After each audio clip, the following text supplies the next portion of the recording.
Well, let's hop right into it. We were just discussing this before we started this recording. Um, we've had a lot going on. That's pretty typical. A lot of people experience overwhelm and just a lot going on in their lives and at work. So today we'd like to talk about being overwhelmed in your job search and what kind of tolls that can take on you and how to maybe cope and get through that. So Liz, what would you say to somebody, a job seeker that's feeling overwhelmed? Well, I don't know how much great advice I'm going to offer. I'm just going to relate. When you're overwhelmed, the feeling that you're experiencing is a lack of control, right? And the feeling that you're not going to be able to accomplish what you want. And so, in order to tune out those negative thoughts, which they're just thoughts, they're going to pass. If you maybe get a little more sleep, maybe you won't feel that way.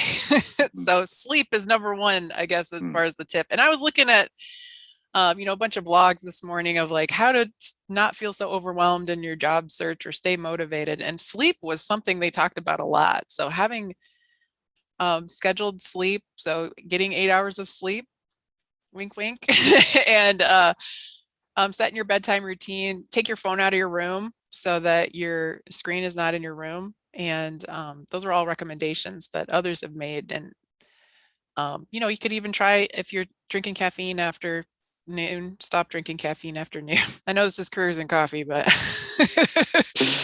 It's before noon, by the way. it's So if before you, noon. But like so if we're if okay. it's interrupting your sleep patterns, it's not serving you. And those habits that don't serve you are not going to serve your job search either. So that's one thing. Sleep. Get some sleep. Yeah, I completely agree with that. I love that thought. Um, One thing that's always kind of resonated with me whenever I've felt overwhelmed and something that I've tried to do is just get outside, right? And Okay, yeah, especially, great. we're in early May now in Eastern Iowa. The weather's generally on the uptrend, right? Hmm. Getting outside, going for a walk, going for a hike, a run, if you bike, just getting outside and trying to clear your mind a little bit and just Hmm. even if it's just for 15 minutes over lunch or something like that, I found that to be extremely helpful. Like just to spend a little time out in nature, and it's just refreshing, re-energizing. Yeah, I don't know I if think you've that's a really felt good something tip. similar. Yeah, I mean, just and if you're sick of your surroundings, the parks are open now, so you just take a short drive or walk to the park and just kind of sit in a different space. Sometimes just changing your perspective. So if your house is overwhelming because you've been there too long, um, believe us when we say we're tired of being at home. Dan, I think you're clearly tired of being home if you're going to buy a new house. I'm so tired of being at home. I'm buying a new house. Yes. Yeah. But yeah, the change in perspective of just changing what you're visually seeing each day can help you kind of reset a little bit. And then once you've kind of like taken a breath, then it's time to start tackling, okay, what is causing your overwhelm? Are you not clear on what your job search goal is? Maybe that's what's causing your overwhelm. Mhm. Maybe there's too many focal points, or maybe you're good at a lot of things, but you're not sure which you should focus on or what part of your job you should really kind of lean into for your next career. You think maybe that would help, Dan? I don't know. Yeah, yeah, no, I love that thought, and this is probably where I can maybe offer just a little bit of advice on Okay. career because I've I've had I think I'm on my seventh or eighth job title now, in a little over 10 years of employment, and so I've definitely jumped around to different careers and tried some different things, and so I think if you're overwhelmed, I think a couple things to know are, number one, you're not alone, right? A lot of people experience overwhelm or are not quite sure what to do with their lives. And I always go back to thinking like, okay, your career doesn't have to be a straight and narrow path, right? Hmm. Like even no matter what age you are or what career you've been in, it doesn't always have to be the same thing, right? You can choose where you end up, right? And so Yeah. and sometimes like what I wanted right out of when I was 22 wasn't the same thing as what I wanted when I was 27. So it evolves and changes over time.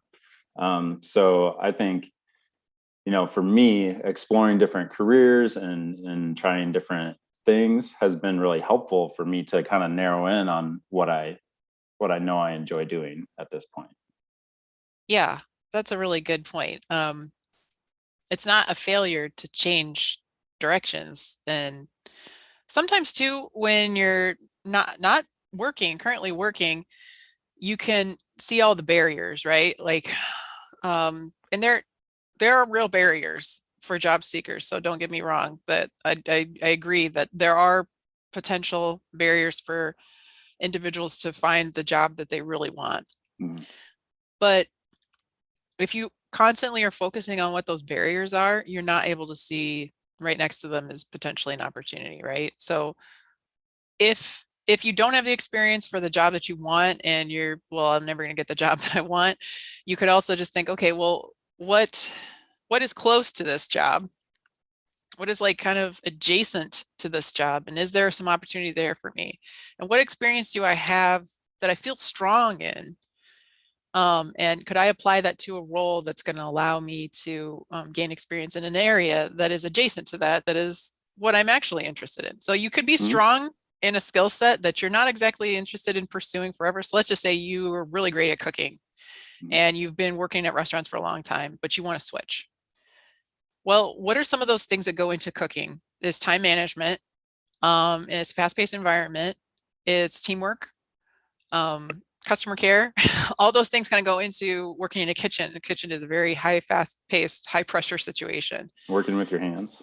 Working with your hands, yeah, physically able to stand for a Mhm. period of time. Mhm. And so could you say, okay, well, I don't really want to work with food anymore. I'm kind of burnt out on it, but working in a warehouse, doing pack and sort, that is very similar to, cooking up something in some ways, like just some of the skill sets that are there. You have to stand. And so just kind of start thinking of like, okay, I know I want to switch, but I'm not exactly sure, but maybe you could just try something different that would just kind of bump you a little bit over, to a career path that's right for you. So you might be thinking, okay, next step is this, and then what's the next step after that? But let's just take one step. I love that. One step. Like what can we do? What's the Yeah, one thing we can do to move right. forward and not feel so overwhelmed, Yeah. right? So tonight we're gonna get some sleep.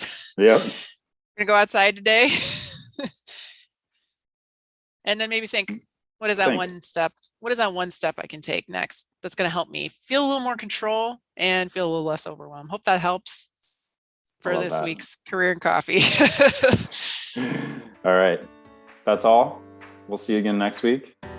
Until then, Cheers, guys. Have a enjoy the great weekend. weekend. Yep. All right. Bye-bye.